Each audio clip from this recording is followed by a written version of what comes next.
Tollywood most eligible bachelor Prabhas త్వరలోనే పెళ్లి చేసుకోబోతున్నాడు. Baahubali cinema కోసం తన పెళ్లిని వాయిదా వేసుకుంటూ వస్తున్న ప్రభాస్ పెళ్లికి సిద్ధమయ్యాడు. ఇదే సమయంలో ప్రభాస్ కు మంచి స్నేహితురాలు మరియు బాహుబలి హీరోయిన్ అయిన అనుష్క కూడా పెళ్లికి సిద్ధమైంది.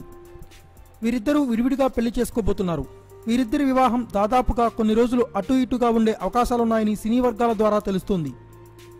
ప్రభాస్ పెళ్లి కోసం ఆయన కుటుంబ సభ్యులు చాలా కాలంగా ఏర్పాట్లు చేస్తున్నారు. బాహుబలి 2వ పార్ట్ విడుదలవ్వడమే ఆలస్యం. వెంటనే పెళ్లి చేసేయాలని కృష్ణంరాజు మరియు కుటుంబ సభ్యులు భావిస్తున్నారు. అందుకు ప్రభాస్ కూడా ఇప్పటికే గ్రీన్ సిగ్నల్ ఇచ్చినట్లుగా తెలుస్తుంది.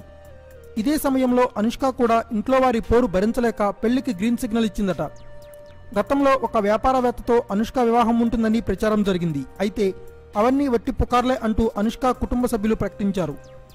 అనుష్క వివాహం ఇదే సంవత్సరం ఖచ్చితంగా అవుతుందని ఆమె సన్నిహితులు చెప్తున్నారు. అలాగే ప్రభాస్ పెళ్లి కూడా ఇదే సంవత్సరం అవ్వబోతోంది. వీరిద్దరూ బాహుబలి సినిమా కోసం చాలా కష్టపడ్డారు. తమ పెళ్లిని వాయిదా వేసుకుంటూ వచ్చారు. ఇప్పుడు వారిద్దరూ ఒకేసారి వేరువేరుగా పెళ్లికి సిద్ధమవుతున్నారు. వీరి పెళ్లి అభిమానులకు పండగను తీసుకురానుంది. Thanks for watching. Please subscribe our channel.